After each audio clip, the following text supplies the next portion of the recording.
नमस्कार साथियों, एक बार पुनः काफ़ी अरसे के बाद हम मुखातिब हैं और ये वर्ष तो कुछ ऐसा ही है कि हमें दुर्गम अभियान करने का न्योता दिया गया है। इस चराचर जगत में आपको सबसे दुर्लभतम सिपाहियों के रूप में चुना गया है। उस दुर्गस अभियान को आपको संपन्न करना है, जो अभियान आज से कई सालों पहले लियोनिडास ने अपने बहादुर 300 सैनिकों के साथ संपन्न किया था। बिल्कुल वही थर्मोपोली वाला अभियान है और एक बार ग्रेड फर्स्ट की वैकेंसियों की न्यून संख्या के बाद ग्रेड सेकंड में भी न्यून संख्या का जो है हमें आशीर्वाद प्राप्त हुआ है। और अब आप मायूस होंगे, निराश होंगे, क्योंकि आप ज़्यादा की उम्मीद किए बैठे थे और लेकिन थोड़े दिन बाद में ये सब चीज़ें एडजस्टिव हो जाती हैं। और जैसा कि हम देखते हैं कि हमारा जज्बा जो है वो परिस्थिति के हिसाब से अपने आप से वो चीज़ें मेंटल काउंसलिंग के साथ में हम स्वीकार कर लेते हैं और फिर तदनुसार ही हम अपना आचरण और अपने सद्गुणों की परफॉर्मेंस दे देते हैं। हमारे में श्रेष्ठ और स्थायी मनोवृत्तियां हैं जो सद्गुण के रूप में है, वो सदैव हमारे आचरण में अभिव्यक्त होती हैं और विकट परिस्थितियों में या दुर्गम परिस्थितियों में ही उन सद्गुणों को बाहर निकलने का मौका मिलता है। आज एक बार फिर से खास तौर से लगभग सारे सब्जेक्ट में ही वैकेंसी बहुत ज़्यादा नहीं है, लेकिन एसएसटी का जो सब्जेक्ट है उसमें बहुत बड़ा मैसेज है। बावजूद इसके 70+18 यानी टोटल 88 वैकेंसी जो है वो आई है थ्रू द राजस्थान। तो निश्चित रूप से आप दहाई में ही पहुंचे हैं, तो सैकड़ा नहीं बन रहा है, तो आपको एक निराशा होगी, निश्चित रूप से हर बच्चे की है। मैं अगर स्टूडेंट होता तो मुझे भी ऐसा फील होता। अगर हम एक बड़े वैकेंसी के स्लॉट के बीच में हमारी आदत हो जाती है कि साहब 20,000 निकली हैं, 16,000 निकली हैं, 32,000 निकली हैं, वहाँ पे जब मामला इस तरीके से आता है तो थोड़ा सा हम करते हैं। लेकिन पहली बात तो हम सकारात्मकता के साथ चलेंगे, निश्चित रूप से वैकेंसी बढ़ सकती हैं, ऐसी हमारी एक पॉजिटिविटी रहनी चाहिए। दूसरी बात, अगर मान लो नहीं भी बढ़े तो भी क्या परीक्षा नहीं देंगे? क्या 70 वैकेंसी को देख के बच्चे पीछे हट जाएंगे? वो भारत के बच्चे नहीं हैं जो इस तरीके की विपदाओं से घबराएं और पलायन कर जाएं। हमारा काम केवल कर्तव्य है, कर्तव्य चेतना से हमें कर्तव्य करना है। अब हमें फल की चिंता किए बिना काम करना पड़ेगा। गीता का निष्काम कर्मयोग और कांट का निरपेक्ष आदेश हमें इस ओर ले जाएगा। आज मेरी इच्छा तो यही थी कि मैं आज एक फिलॉसफी के ऊपर एक बहुत ही ब्रीफ जो है वीडियो बनाने वाला था ग्रेड सेकंड संस्कृत के लिए, जो मैं बनाऊंगा आपके लिए। लेकिन इससे पहले ही जब मैं स्टूडियो में आया तो मुझे यकायक वैकेंसी जो है उसका मैसेज आया कि यहाँ पे वैकेंसी आ गई है। तो फिर मैंने मुनासिब समझा कि इससे पहले कि मैं आपको वीडियो दूं, मैं आपको थोड़ा एक हौसला अफजाई दूं, एक सीनियर होने के नाते, आपके मेंटर होने के नाते। 70 वैकेंसी पूरे राजस्थान में एसएसटी कैंडिडेट के लिए जो हैं, मोस्टली 18 और हैं, तो टोटल 88 हम मानते हैं। वो अनुसूचित और गैर अनुसूचित जो कैटेगराइजेशन इसमें किया गया है उसके हिसाब से। तो इसमें अब हम क्या करें?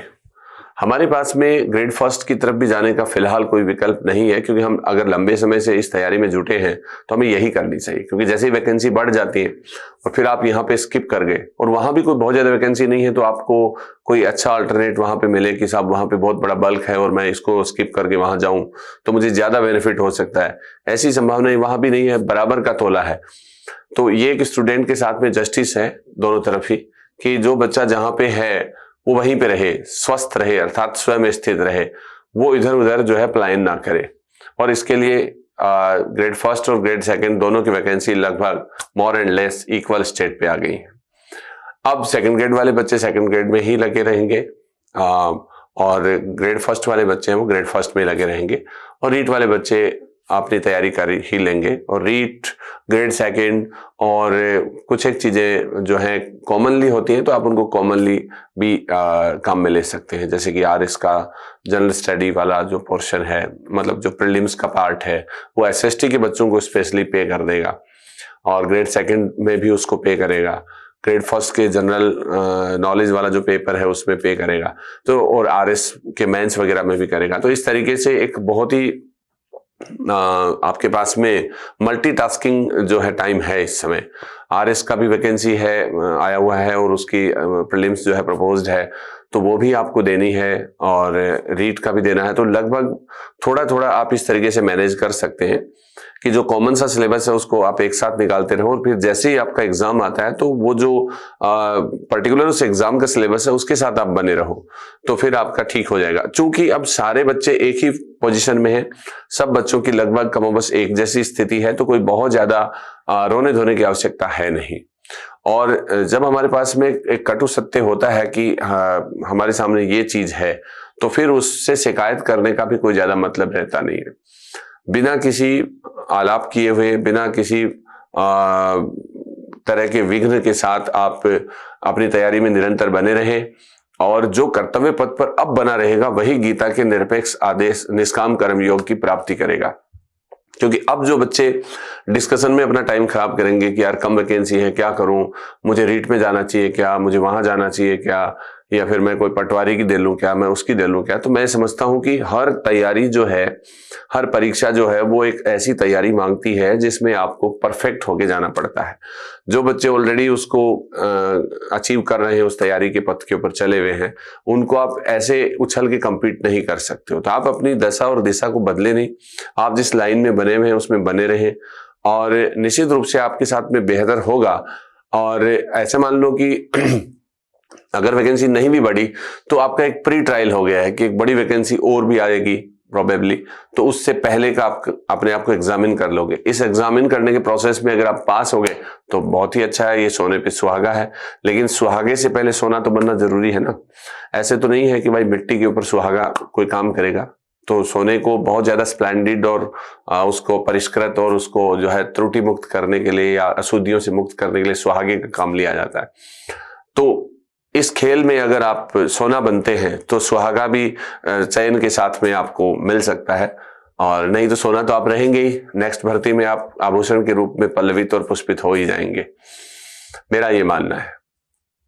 और ये तो एक दौर है कि बीच में बहुत बड़ी बड़ी भर्तियां आई थी। एक वक्त तो ऐसा भी होता था जब एसएसटी में तो भर्तियां ही नहीं आती थी। अब आप लकी हैं कि आपको एग्जाम देने को मिलेगा, वरना एक समय ऐसा था जब सीधी भर्ती होती थी जिसमें परसेंटेज बेसिस था, तो वहां पे केवल साइंस, बायो का एक, और मैथ्स का और इंग्लिश की 3 ही वैकेंसी आती थी, ठीक है ना। हिंदी की और एसएसटी की वैकेंसी नहीं थी। तो अब आप कम से कम लकी हो कि आपके लिए परमानेंट वैकेंसी है, जब भी आती है तो एसएसटी के बच्चे के लिए वैकेंसी आती है इसमें। और रही बात हमारे भविष्य की, तो अब आप देखो कि अगर आपकी तैयारी अच्छी है तो आप 1 वैकेंसी, 10 वैकेंसी, 100 वैकेंसी, कोई फर्क नहीं पड़ता, चाहे 10,000 हो, तो भी अगर आपकी तैयारी अच्छी नहीं है तो नहीं कर पाओगे। अच्छी है तो आप 1, 2, 4, 5, 100 में भी कर लोगे। तो इस पॉजिटिविटी के साथ में आपको काम करना है। एसएसटी का जो स्पेशली मैं अगर बात करूं तो किस तरीके से हम एक तैयारी करें, अब एक मुद्दा इस पे रहेगा। तो एसएसटी में बहुत सारे सब्जेक्ट डिसिप्लिन हैं, और यहाँ पे जो बच्चा स्मार्ट स्टडी करेगा उसको ज्यादा बेनिफिट होगा। और ये हर कंपटीशन में होता है कि हर बच्चा हर डिपार्टमेंट में परफेक्ट नहीं होता है, तो उसको ऐसा करना चाहिए कि वो जिन सब्जेक्ट के जिस पोर्शन में बहुत अच्छा है, या उसका इंटरेस्ट है, या उसको सहजता से उसका ब्रेन उसको पकड़ रहा है, ये तो मान के चलिए कि हम लोग पढ़ते तो अपनी मर्जी से नहीं है, हमारी मजबूरी मान लो। कोई भी ऐसा नहीं है जो ये कहे कि वो पढ़ने के लिए पैदा हुआ है। जाहिर सी बात है, पढ़ना कोई नहीं चाहता है, सबको खेलोगे कूदोगे तो बनोगे नवाब, पढ़ोगे तो होगे खराब, इस तरीके के चुटकुले बहुत अच्छे लगते हैं। लेकिन मसला ये है कि अब हमारे पास में पढ़ाई के अलावा कोई ऐसा विकल्प है नहीं जिससे हमारी आजीविका जो है वो सुनिश्चित हो सके। ये सबसे सरलतम माध्यम है। आप किसी बिजनेस में जाओगे तो आपको बहुत पैसा चाहिए, लाइसेंसिंग चाहिए, बहुत सारी एसेट्स आपको पहले से इन्वेस्ट करनी पड़ेगी, तब जाके आपको उसके ऊपर फिर अर्निंग होगी। अब ये एकमात्र ऐसा जरिया है जिसके अंदर हम लोग अपने दिमाग को प्रॉपरली इस्तेमाल कर लें टाइम फ्रेमवर्क के अंदर, तो हमें बहुत अच्छे रिजल्ट मिल सकते हैं। मेरे दादाजी एक बात कहा करते थे जो बहुत ही एक तरीके से मैं कहूंगा कि रेलेवेंट है, कि दुनिया में हर चीज का बंटवारा हो सकता है, लेकिन आपकी बुद्धि और आपके ज्ञान का बंटवारा कभी नहीं हो सकता है। जो आपके पास है वो आप ही का है।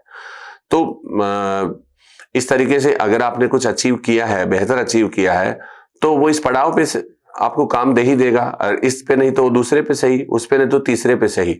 आप लगातार प्रयत्नशील रहें, निश्चित रूप से आपको अच्छा मिलेगा, इसमें कोई डाउट नहीं। दुनिया के बहुत बड़े बड़े लोगों ने जिस तरीके का काम किया है वो हमारे लिए एक जो है आइडियल के तौर पे होता है, आदर्श के तौर पे होता है। चुनौतियों का सामना करने वाले व्यक्ति ही जो है उसका प्रत्युत्तर प्रॉपरली दे पाते हैं, तो वो इतिहास लिखते हैं। जो नहीं दे पाते हैं वो इतिहास बन जाते हैं। तो हमें इतिहास लिखना है ऐसा, और एक स्प्लेंडेड इतिहास की ओर दोबारा से आपको जो है उन्मुखीकरण आपका करने के लिए मैं आपसे गुजारिश करूंगा कि सब लोग अपने उसी जोश, खरोश, हौसले और जुनून के साथ लगे रहें।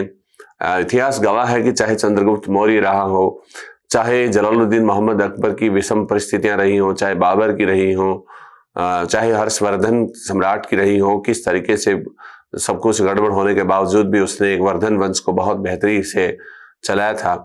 और चाहे किसी की भी रही हो, और जो चीजें अच्छी होती हैं वो रेयर होती हैं, और जैसे सोना है वो ज्यादा थोड़ी होता है, कम होता है। और मिठाइयों में जैसे आप बहुत अच्छी क्वालिटी की मिठाई खाते हैं वो कम ही होती है। मासेज में ज्यादा चीजें होती हैं जो खाई जाती हैं, वो जैसे लड्डू बूंदी खूब मिल जाता है, लेकिन वही है अंजीर की मिठाई वगैरह है वो कम मिलती है ना। ऐसे ही जो खनिज है उनके अंदर बाकी सब चीजें बहुत आसानी से मिल जाती हैं, लेकिन गोल्ड सबसे कम मिलता है। अगर स्टोन्स की बात करते हैं तो हम सैंड स्टोन वगैरह ये काफी कुछ मिल जाता है, लेकिन मार्बल है वो कम मिलता है, ग्रेनाइट वगैरह। तो जो क्वालिटी में वो कमी होगा, तो मैं तो कहूंगा तुम क्वालिटी टाइम के बच्चे हो, और तुम्हें इसीलिए बहुत कम दिया है। गोल्ड जैसी वैकेंसी दी है, अंजीर जैसी मिठाई तुम्हें दी है इस वैकेंसी में, तो लपक के ले लीजिएगा ना, कहाँ प्रॉब्लम है? तो आप उन दुर्लभ अभियानों के वो पोरस, वो लियोनिडास, वो बाबर, अकबर, वो चंद्रगुप्त मौर्य, वो हर्षवर्धन हैं, जो आपको नया नाम जोड़ना है आगे के इतिहास में कि आप होंगे उसमें। और निसंदेह है शॉर्ट लिस्ट आप में से ही होना है। जो भी बच्चे बैठेंगे, अब ये तो कोई मानने के लिए तैयार नहीं है कि 70 वैकेंसी है तो मैं स्किप कर जाऊंगा और मैं कोई और कर लूंगा। आपका मन नहीं मानेगा, आप आधे इधर आधे उधर रहेंगे, तो मन का जो दोराहे के ऊपर जो मन खड़ा है, किंग कर्तव्य विमूढ़ता आपके मन में चल रही है, उसको दूर करने का सबसे बढ़िया तरीका होता है सिस्टम में आओ। अगर आप सिस्टम से दूर भागने की कोशिश करोगे तो भी सिस्टम आपका पीछा नहीं छोड़ेगा। इसलिए सिस्टम पे सिस्टम बैठाना है आपको, ठीक है। और इसके लिए आपको एसएसटी के जो स्पेशल बच्चे हैं, तो मैं उनको एक छोटा सा मेरा सजेशन रहेगा कि देखो, कुछ एक सब्जेक्ट ऐसे हैं जो फैमिलियर हैं, जैसे रीट में भी आप लोगों ने पढ़ा है, ज्योग्राफी है, हिस्ट्री है, पॉलिटी है, ये पढ़ना है। फिर आपके एडिशनली कुछ नए सब्जेक्ट हैं जो जनरली रूटीन में नहीं होते हैं, जैसे पब्लिक एडमिनिस्ट्रेशन है, सोशियोलॉजी है, फिलॉसफी है, इकोनॉमिक्स है।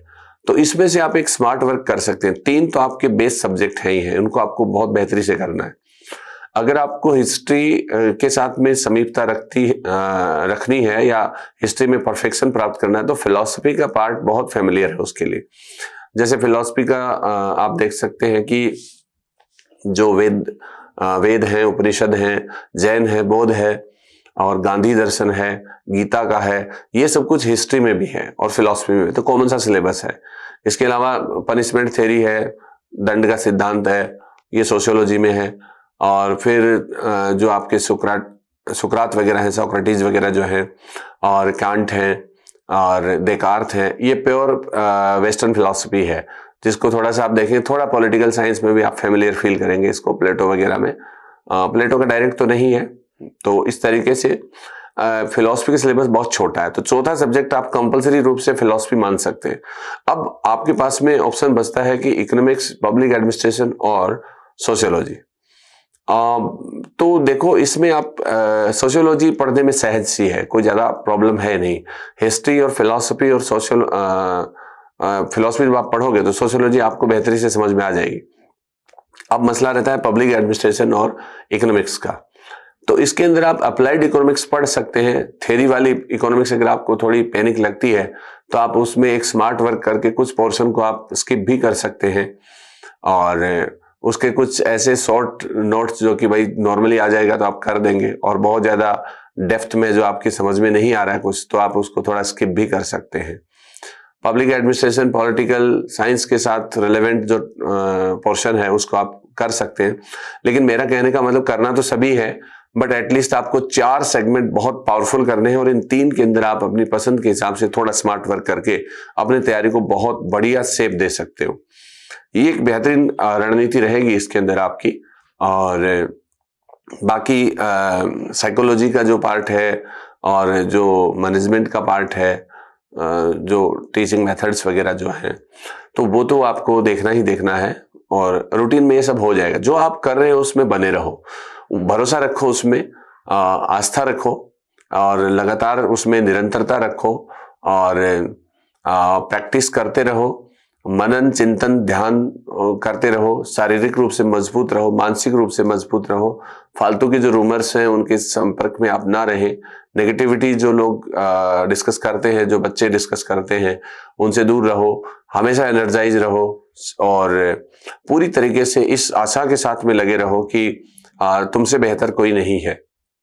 लेकिन इस भरोसे को कायम रखना आपकी जिम्मेदारी है। केवल इस भरोसे के साथ कि तुमसे बेहतर कोई नहीं है, भाव मात्र से कुछ नहीं होगा, इसका दरबंद भी करना पड़ेगा, आपको इसको एक्ट भी करना पड़ेगा। आप एक्ट करेंगे तभी जाकर ये जो है पूरा मूर्त रूप ले पाएगा, अदरवाइज पॉसिबल नहीं होगा, और फिर आप काल के ग्रास बन जाओगे। तो निसंदेह आपको काल का ग्रास नहीं बनना है, और पूरी शिद्दतता के साथ तैयारी करनी है। और जो भी बोर्ड्स की बुक्स हैं 6 से लेकर 9, 10 तक, 11, 12 तक की पढ़ते हो तो बहुत अच्छी बात है, उनको आप बेस बनाओ। और बाकी सब चीज़ें एडिशनल नॉलेज है जो जहाँ से भी आप पढ़ रहे हैं, किसी कोचिंग इंस्टीट्यूशन से, किसी मेंटरशिप, किसी मेंटर से, या फिर किसी भी आपकी जो गाइड है, टेक्स्ट बुक है, व्हाटएवर जो भी आपका है, आप उसमें बने रहो लगातार।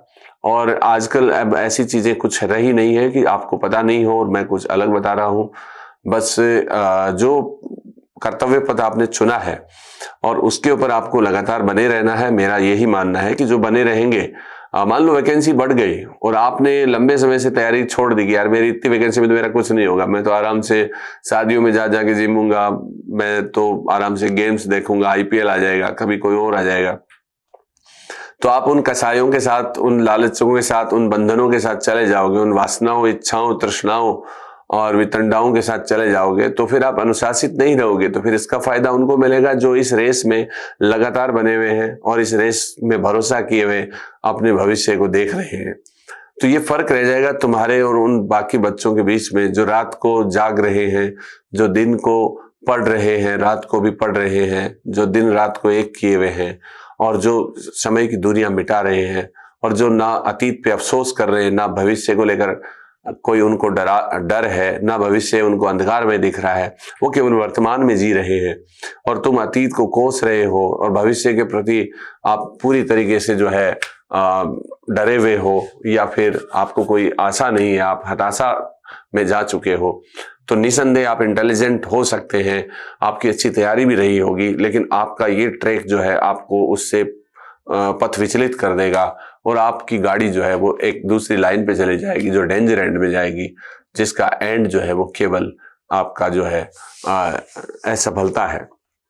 तो सफल और असफल इंसानों के बीच में एक यही छोटा सा फर्क होता है कि बस उपलब्ध संसाधनों का बेहतर प्रयोग करना, मिली हुई चुनौतियों का यथोचित प्रत्युत्तर देना, और परिस्थितियों और समय से शिकायत ना करना, अपने आप पे भरोसा रखना, और अपने हित चिंतकों को ज्यादा से ज्यादा अपने पास साधक के रूप में रखना, और जो दुराचारी हैं या फिर दिग्भ्रमित करने वाले लोग हों, चाहे ऐसे इंडिकेटर्स हों जो आपको पथभ्रष्ट करते हैं, उनसे दूर रहना, और समय का यथोचित सदुपयोग करना, एक टाइम फ्रेमवर्क में समय की शिकायत ना करना, समय अभाव की शिकायत ना करना।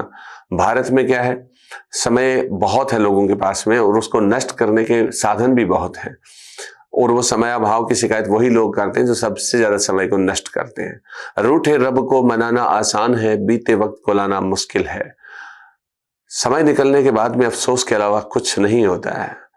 अगर एक सांप जा रहा है और वो निकल गया, अगर आपने उसे पर्टिकुलर टाइम पे नहीं देखा, कैच नहीं किया, तो फिर लकीरें देख के अफसोस कर सकते हो। तो रूठे रब को मनाना मुश्किल है, बीते समय को लाना मुश्किल है। नेपोलियन बोनापार्ट ने भी कहा था कि मैंने समय को खोया, समय ने मुझे खो दिया। तो समय एक बड़ी चीज होती है और जो व्यक्ति समय की कीमत करेगा, समय उसकी कीमत करेगा। समय के साथ तो जरूर रहो, समय से आगे रहो तो बहुत अच्छी बात है। और ये सब बातें समय से पहले, भाग्य से ज्यादा, ये पुराने जो है स्लोगन हो चुके हैं।